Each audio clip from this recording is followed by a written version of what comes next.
where do you see the end game for Short Fest? I'm gonna sell it on Shark Tank, and I'm gonna walk away, and there's gonna never be an outlet again.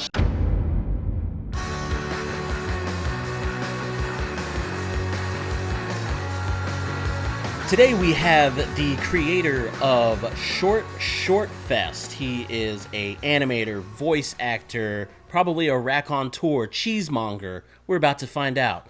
But we have the one and only Lee Thompson. Give a round of applause, everybody. Yeah. Lee, you are the creator of Short Fest, which is a animation festival set to take place on July 20th. It begins 2 weeks almost from on Thursday. Everyone wants to know, the key question everyone wants to know is, how many times a day do you take a shower? Ooh, times a day, man. Could you do that backwards? How many days till I take a shower? Times a day. On a good day, I get at least 5 in. You got to have one between and before each meal. So, you got to take a shower before breakfast, after breakfast. It's mostly the beards and the crumb kind of thing, You got to get those beards clean. Breaking news, everyone. You heard it here first. Lee Thompson only showers 5 times a day. Unreal. Heard it here first on Toon Talk TV. Boy. Unreal. Lee, tell the audience a little bit about about yourself, about Short Fest. That's a good question. So, my name's Lee Thompson. I'm an independent animator. I do work for a lot of different people. I've worked for Mattel. I've worked for Goliath Games, and I do some work for Meat Canyon from time to time. But I get around. I just am a freelancer, and I enjoy animation, and I enjoy art, and I enjoy working with artists. And the idea of Short Fest was, getting an outlet for the weird artists to meet up with each other and show their stuff organically, instead of having to be all snooty with a suit and tie and going to a traditionalist festival. We're more of a party and an excuse to get weird. Nice. So, first one I have for you is, in your opinion, what makes Short Fest so good? I think it's because we give the keys to the community, basically. Whatever people want to see, we try to incorporate that into the next year.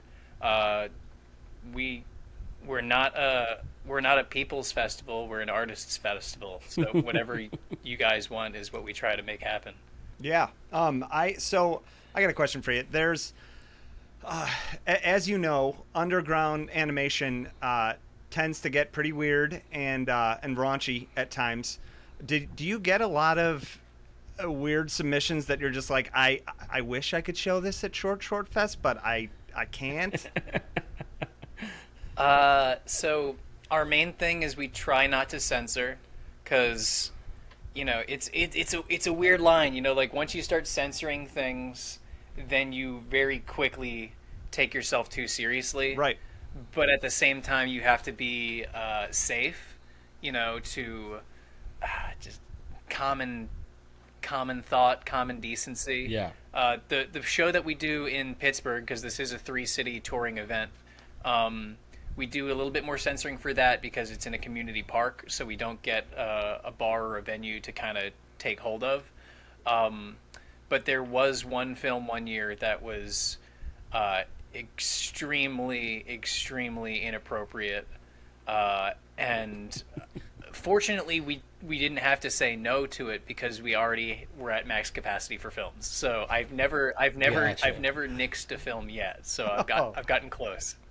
How long has Short Fest been going for? We started it 5 years ago in Philadelphia in a dive bar on South Street, and they gave us the back room right next to the toilets. But we still maxed the venue out, even though it smelled like shit. And we did that for a couple years. We got a bigger venue, then COVID hit, and we went on hiatus for that year. And then we came back last year. I was turning 30, and my fiance said, "Hey, what do you want to do for your 30th?" And I wasn't even thinking about the festival, but I'm like, I want to go on tour. And she goes, "You want to go on tour?" I'm like, "Yeah, let's do a tour. Let's make a tour happen." So we had 2 months to plan last year's festival, and it went off okay. But this year we've got more time. It really did. Was last year the first year that you did the three city It was tour? the first that three city first tour. time? Yeah, our homecoming shows in Philadelphia were our biggest one because it's like the big homecoming show. But Michigan and Pittsburgh, we were still feeling you guys out. So we've had you guys come to Philadelphia before, but like to see how many people would show up was we didn't know what to expect, and we got like I think it was about 100 per venue for you guys. So we were happy with that. Let's talk a little bit about the first show on the tour, which is in Coldwater, Michigan. Yes. July 20th, Coldwater, Michigan is the first leg of the tour. You know, what can people expect from the first from the first one? Okay, so we are very grateful for the venue owners, the Magos family. Dude, they are so cool, man. They are very cool. They are very open to how to make the drive-in like be more than just films. Last year, so Pittsburgh, we had like 110 show up in the rain, so we were in a tent. But then Michigan, I think we had 80. So on average, it was like close to like 100 each. So the Michigan one was competing with Minions on the main screen. And after they saw the number of people that came out last year, they said, "Do you guys want screen one? It's the bigger screen." And I'm like, yeah, let's do that. So they've been running our ads at the theater the entire season. Awesome. So we're expecting That's a lot cool. of people to come out because not only that, we've been in your neck of the woods. We've been in Chicago going to artist meetups and animation meetups and telling other artists. And we've got some more Chicago people coming out this year. Oh, cool. Nice. So what they can expect is fresh films, nice variety, a bunch of weirdos. We've got the debuting of the Game Boy camera photo booth. We built a photo booth using an old Game Boy and the printer and a camera. And this sounds like some sort of like craft project. It's not. It's a full kiosk. It's a full cabinet build with a giant fake camera at the top and a screen. It's a giant Game Boy That's that you can cool. print from. You posted that on that's cool. Instagram, right? I think I saw that. Yeah. Oh, dude, it looks really cool. We play tested it at Too Many Games on the East Coast, and it already started to go like slightly viral on Twitter. Like people were like, "I didn't even know this was there. I didn't know this was a thing." And I'm like, "Hey man, come out to Short Short Fest. You get to see it again." Michigan, we've got the Ghostbusters coming out, so we've got our local Ghostbusters crew coming through with their cosplay and their Ghostbusters vehicles. So if you guys are doing your live podcast there, they're going to be parked next to you in the strange vehicle section. And it's looking like, I was talking to him today, so long as his van doesn't break down, we've got the Scooby-Doo Mystery Machine coming too. Oh, wow. So we've got... You heard it here first. Mystery Machine is gonna be at Short Fest. Hey, if that engine in doesn't Coldwater, blow, Michigan. We're hoping the same thing for our big red van that we got going. So I mean, do you guys go to Van National? You know what that is? I do, and we never have. Exactly. I don't want to take a shit on the way there. Yeah, right. Yeah. So yeah, that's Coldwater, Michigan. That's the Capri. Did I say that right? Capri Drive-In. Like, Coldwater, Michigan. The fruit snack, like Capri Sun. Like the There you fruit go. snack. Capri Drive-In. Yeah, they were very hospitable. They were great. That was a great venue. Really looking forward to it.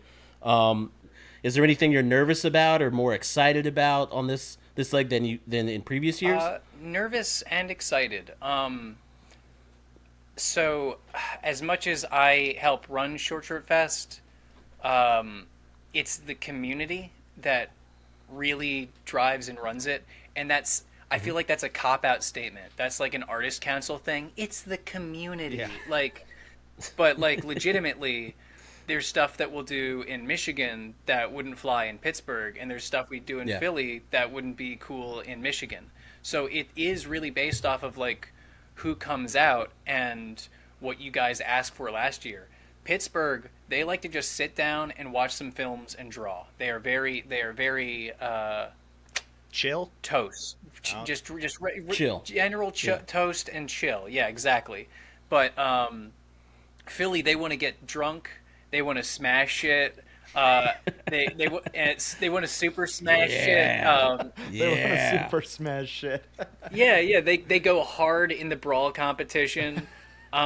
And you get people coming out for that who like don't know about animation, but they're like, "Yo, there's a mushroom fest outside," Oh, because God. and it's just a trippy cartoon. So there's that.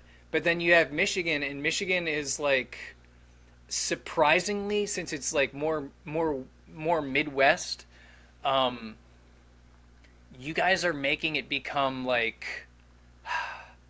a festival. So that's why we've been bringing in these other elements. Like we've got the Smash tournament, we've got other gaming sections, and this year we added a Detroit known DJ who's doing a live visual session. Oh, wow. So for the people who are camping, you get to see a lot of trippy cartoons and visuals that they have set up because they also do animation. So they're bringing that to the table. And we're also adding one more movie if you're camping over, but I'm not going to say what that is. You guys get to vote for that. It's a Ooh. voted Okay. audience participation thing. So with the amount of like interaction from the Michigan community and Chicago community as well, we're like take the keys, tell us where to drive, like you guys are the backseat drivers on this. So That's but great. that's all our venues. I got a question for you. So Go for I it. know you spoke a little bit about it to Bob and Mick. I know Bob. I do know Bob. Yeah. But I don't know if you're allowed to talk about it at all. If you're not, we can cut this. But did John Dilworth submit an animation to Short Fest? Yes. John Dilworth submitted a short to Short Fest. We announced that yesterday, and you'll have to wait and see what he submitted. Oh, that's crazy. It's not a Courage the Cowardly Dog. That's a Cartoon Network property, but he submitted something from his private vault of films that he's done.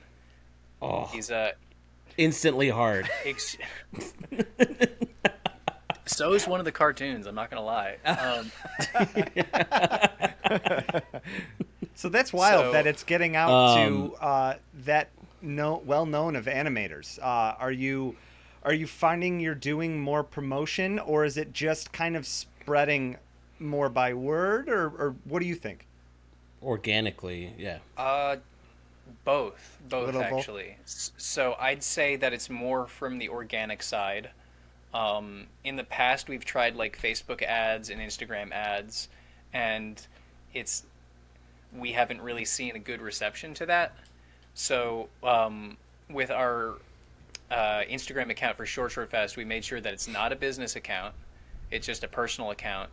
And I think we grew by like 300 followers just in the past couple months, which Oh, wow. for a small indie thing, that's a lot. And I mean, I'm expecting more people than just what our Instagram audience is, but at the same time, with us wanting this to be a core animation thing, we want animators to come at this. We want artists. We want people who are fanatics for this to come out for this. I don't know if we're necessarily ready to be like, oh, we've got 10,000 followers, because that's gonna drown out the core people. So Yeah. where we are now, I'm very happy with the organic growth and the amount of people who have heard from us or who are supporting us. Like Newgrounds, we're on the cover of Newgrounds for the events. Tom That's Fulp's where we always saw you been- last year. That's where we found Yeah. out about you. Yeah. Yeah. Yeah. Tom Fulp's always been a supporter. He's an OG. So that kind of segues into a good question that I had for you. So where do you see the end game for Short Fest? Do you like it exactly how it is right now, or do you vision it being something bigger, different? What's in your headspace? I'm gonna sell it on Shark Tank, and then I'm gonna walk away, and there's gonna never be an outlet again. No, that's somebody's gonna cut that. Somebody's gonna cut that in the future, and they're gonna say, "Look at how Lee is spiraled." You know, We're gonna cut that. We're gonna do that. We're gonna cut that. Yeah. you're gonna post it at the. You're gonna do the clickbait at the beginning, and you're gonna add dramatic Sell it. music. It's gonna be like Yeah. Michael Bay bass. I'm gonna sell this event. Like, Yeah. no. Make them- I've got plans for it. There's some plans that I can't say because it ties into my own personal business, and I don't want to say that. But what I can say is, so we need this, like as a community, we need this. I don't think there are festivals right now that really let the artists decide what's happening, and we want to stay true to that, and we want that to be our core. There are festivals, there are outlets, but with what you see in like California right now, the amounts of protests and people trying to get their industry legitimized by the people who own it. Right now, what we have is each other, and like now more than ever, like we need outlets like this to connect. And when I do this event and I hear that people had their first ever panel at a convention because they met somebody at one of these, or if I find out that somebody got a job because of this, or there's a kid who's been submitting to every single one of our events. He started as a senior in high school, and now he's graduated from college, but he still submits to every event. Like, that stuff is so humbling to hear that I just want to keep growing it. So to answer your question more concisely, I would like to be able to grow this event to a point where we have regular partners with it, so possibly Wacom or something like that, to help us have prizes that we don't have to buy out of pocket every year. So every year we've had tablets that people can win, but those are all paid for out of pocket. I buy these, and I hope that somebody can get it to up their skills. And now this year we got lucky enough to get... I freaked out. I freaked the fuck out. I opened my phone, and I was actually blind. I was working so hard grinding to get sponsorships. I was like multiple days without sleep that I could only see like that much.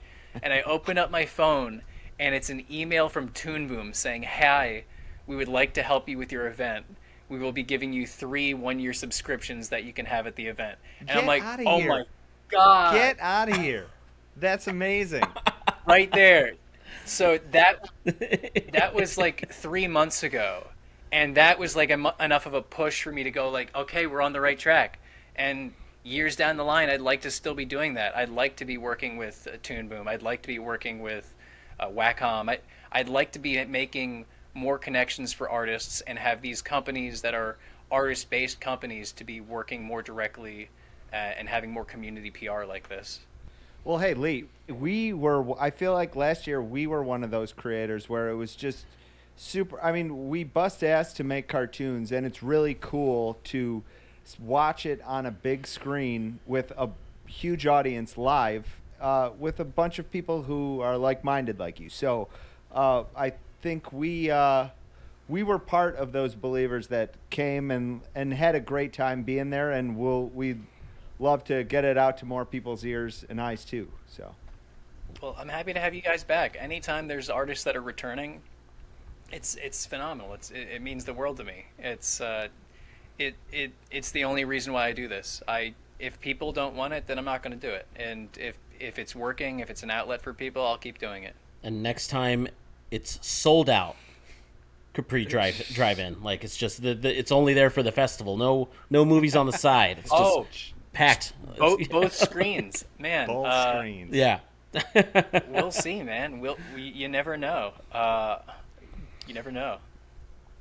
Lee, on a more personal level, what advice do you have for new creators and new animators, like that are just trying to break through? Yeah. Okay. I'd say just always keep your ears and eyes open, and never stop learning. 'Cause like the minute you're like, I already know that. Oh, I know that. Like, you're not going to be progressing anymore. People don't really like people who are like know-it-alls, and also there's not like a single person on this planet who doesn't know something that you don't know, or doesn't know something. Yeah, I think I said that right, but Yeah. so you never know. You could have a dickhead boss, and just be polite, and eventually you might learn something from it. And if anything, you'll learn something from the experience. But I think that what I've learned most from this industry is people like working with people who they can talk to, who they can communicate with strongly, who are kind, and who are passionate and willing to do the work. 100%. Totally agree with that. Another artist That's that cool. is kind of big in the indie scene, but it also has a pretty established following, Skinner. You had him on the last festival, and he helped you out with some of the promo of this fest, right? Okay, so so Skinner helped out last year. He submitted, and he also like reblogged us, which was a really, awesome. really big help. His films are trippy as fuck. Yeah. Check out his newest film. He just got it funded on Kickstarter. It's a stop motion piece. I don't know the title, but he helped out last year, and this year, as like an Easter egg to him, we put his poster for his newest film that's out in the background of our spaceship. Awesome. So Oh, that's cool. So if you've seen our promos, it's very Mystery Science Theater. So like you're at the deck of the ship, and there's posters in the background. So we snuck him in for that. Extremely nice guy. He actually helped me out in college. He gave me some advice, and then now that it's like years after college, I'm like, "Yo, you gave me advice." And he goes, "Sick, dude!" Like, Speaking of that promo, there was some characters and people in that promo. Who was that guy? Who was in? It was like an orange. oh yeah. Who is that guy, dude? Oh man, I know what you're. The people need to know. You're just trying to make me pull out my puppet. So this is Marcus. Hey, I'm Marcus. Marcus is a cartoon character that I've been drawing for a while, and he was our mascot last year. But then he's got a friend in the comics I would draw who's a rhino, so we brought him out. So now they both are the hosts now. And it's just easier. So we've got the mascot costume and we've got the puppet, and instead of having to animate every promo, we just green screen film some like stock footage, and then add the dialogue and add the promo based off of like whatever we need to shout out. Oh yeah. Speaking of dialogue, that plays a lot into everyone's type of cartoons. But from your point of view, like, what makes a good script? What makes good dialogue? Huh. That's up to the viewer, because you'll get an audience that likes very thought out dialogues for like castles and stuff, like old school Renaissance work. So like Dungeons and Dragons writing, but that doesn't apply to everybody. That's good. That's good dialogue. It's not necessarily everybody's cup of tea. I like slice of life dialogue. I've always been a fan of Sick Animation's dialogues he puts in his films. Shout out to Sick Animation, Mark M. He submitted this year again. He submitted a second time. Yeah, and dude, he's so good. Yeah, he gave us some stuff to raffle off to people. But I like his dialogues because he leaves in like the ad-libs and the stutters of people. And it's not so much like a Tim and Eric thing where people are just going like, "Hey guys, how's it going?" Where you mumble. That's I love that impression. That's good. it's really early 2000s Tim and Eric stuff. But what he does, he's like, "Hey guys, hey guys, it's really nice to see everybody today." That's good. So, good. so he'll leave those in there, or he'll have no. Okay, you go, and he'll add that into the cartoon, and it's just accurate. It doesn't feel staged. Yeah. So that's the type of dialogues that I really like in cartoons, but it's based off of like the artist and what they're making. I don't know. There's no formula. It's case by case. So outside, I mean, we just talked about a few bigger animators in the community, Sick Animation, Skinner, Meat Canyon, but there's a lot of like last year. Most of it was underground animators. Is there anyone you're really excited that they outside of We Are the Television's awesome animations? Is there anyone that submitted this year that you're really excited to show? I'm gonna have to think about that one. There's a group called Draw Bomb. The guy who runs that, his name is Topcat Yo on Instagram. Topcat Yo is really good. He and his crew have been perfecting Twitch animations. So he's been figuring out ways to make like the puppets really work together in a podcast setting. He's got one that's good. It's a Spider-Man universe parody. It's really solid. I appreciate his work. Of course, you guys, because you have me on this podcast. No, you guys bust your ass. You guys have been when you first submitted last year. I was really impressed. I called you guys up. I'm like, yo, how'd you fucking hear about us? Like, but the additional person I would say is there's Sarah Schmidt. She's a Chicago animator, and she submitted this year. Sunshine Mall, right? Oh yeah. Yeah. Yeah, she's great shit.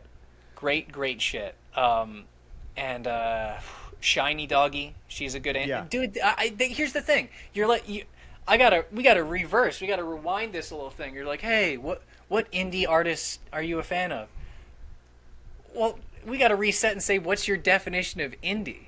Because, like, these people are all indie, but, like, you all work on stuff. Still grinding. Right. Still grinding. I guess still grinding is the right word because there's some people who are just as good as these people as what we consider the biggest audiences are watching those animators, but they're just as good, and they're getting 10 views on their top quality animation.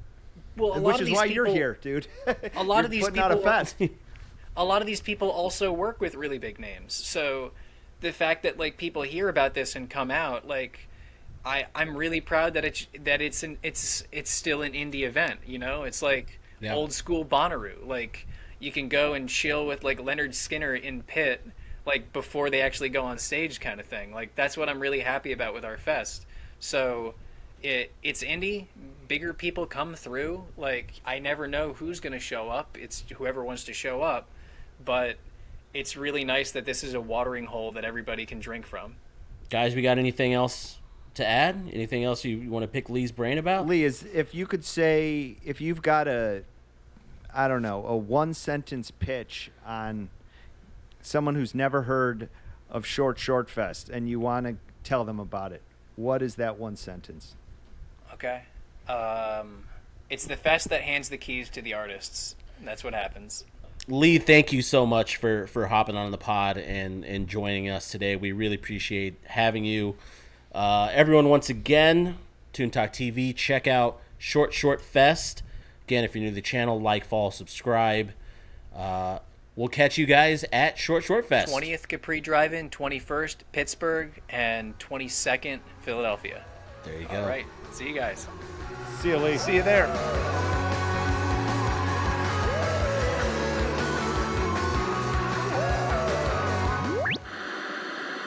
We are the television.